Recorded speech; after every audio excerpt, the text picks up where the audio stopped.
Did Russia shoot down the Azerbaijan airplane, which ended up crashing? And will Russia take responsibility for it? Well, all of you are calling out and saying that it's a bird strike and all those sort of things, and Russia's never going to take responsibility, and as you said, it's clearer than an air defense missile. Well, first of all, let's talk about the bird strike.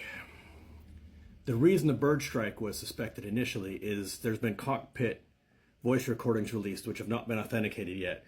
But the pilots apparently thought they'd been hit by a bird strike initially as well, based on the sensors and based on the fact that the damage was in the tail section. They weren't exactly sure what was going on.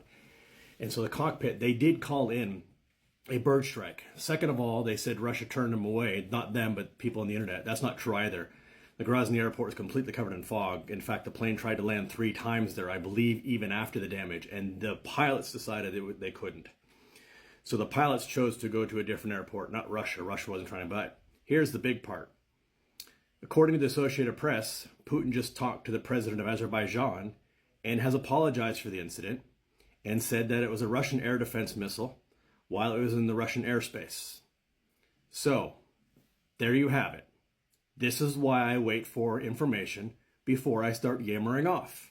Now, sometimes I'll speculate on things like UFOs and so forth, but I knew that an incident like this, it was best to wait for a few days and leave it to other people to speculate. There have been many pilot blogs out there who have talked about it. They've been very good about it.